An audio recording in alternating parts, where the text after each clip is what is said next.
2, 3.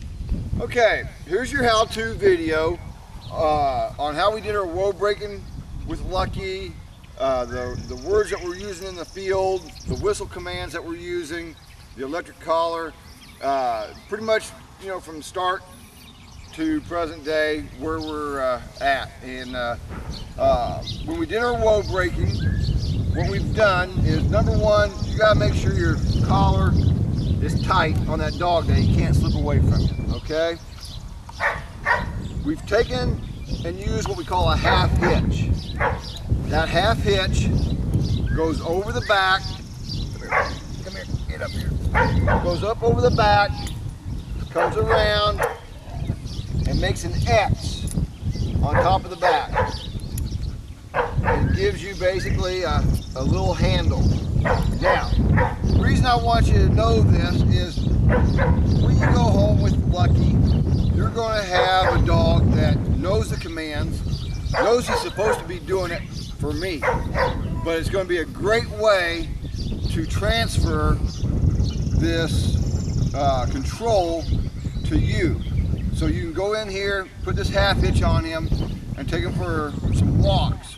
And that's what we're going to do is while we're walking, we're using the words whoop and we're using the words whoa. Now the reason I do those two words is the whoop command, like you're going to whoop somebody, I use it in a drawn out situation where I want to warn the dog that he's going to be getting stopped. Okay, so I draw that out and it's going to be whoop. I might say it once, and if I see the dog is still running a little bit or his feet are still moving, I might say it twice. So it could be whoop, whoop, and as that dog stops, I come back in with the word whoa.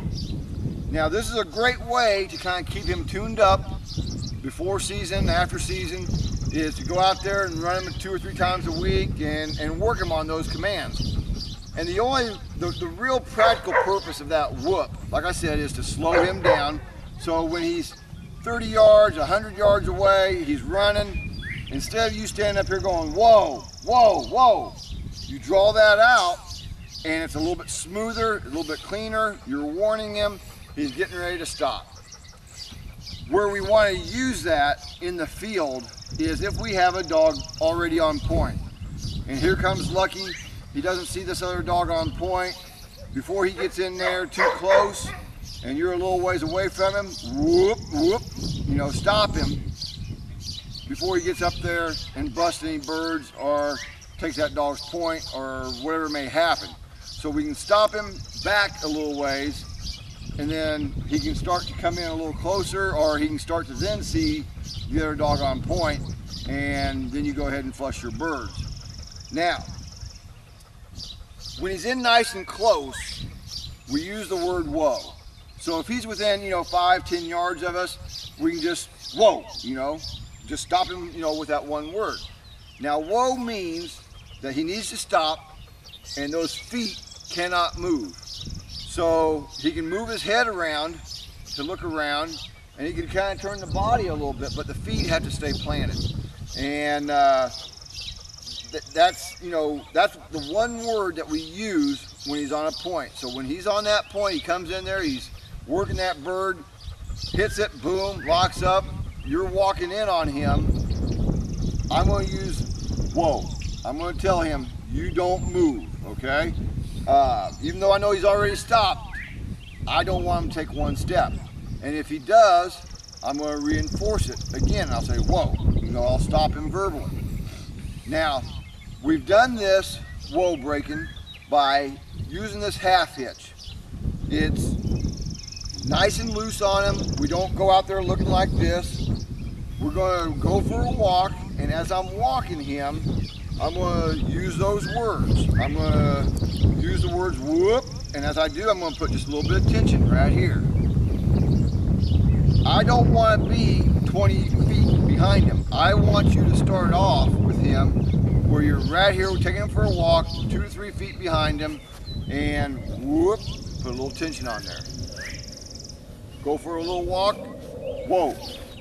put a little tension on here. I'm not jerking, I'm just putting a little bit of tension on this rope right here to stop him.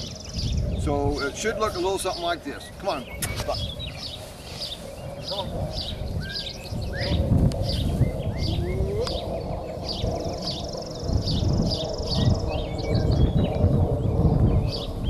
I don't know why he just did that. Shouldn't have. Get up here. Come here. Come here. Come on. Let's go. Keep doing that. You know better, man. Whoop. Whoa.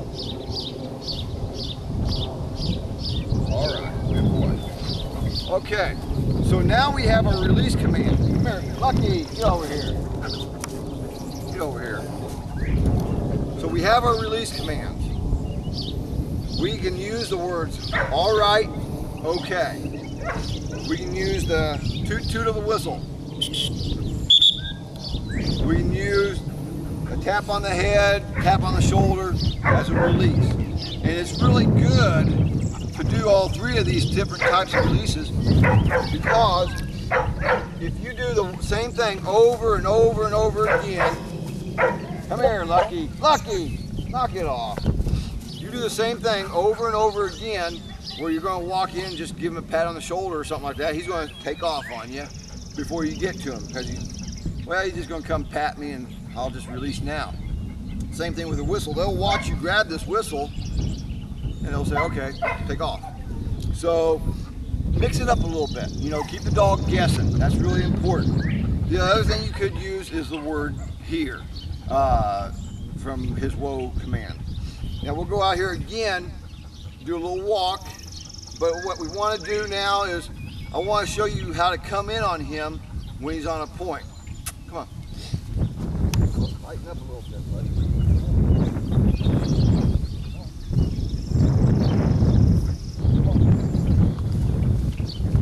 Would you just back up? Whoop. Whoa. So we have him on a point. I come walking in, I want to come in from the side. I don't want to walk right past him like this. Okay, he walks with you. Possibly, you get out here in front of you, or if in front of him, you don't know what he's doing behind you. So I'm going to come in here, whoa.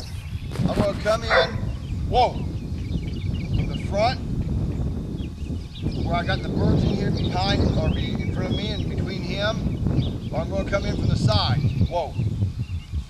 Whoa.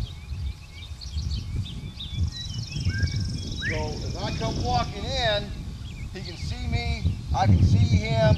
If he takes a step, whoa, I can reinforce it.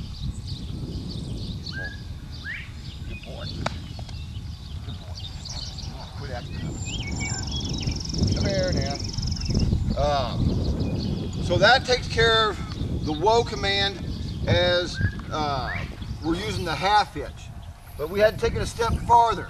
So what we've done now is we've done the half hitch and incorporated the electric collar with him. So what we're going to do is put this electric collar on. Come on, get up here. Come here. We'll put this electric collar on.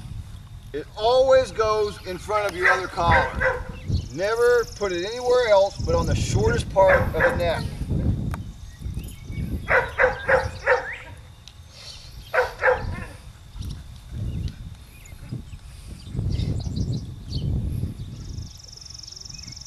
I've got it tight.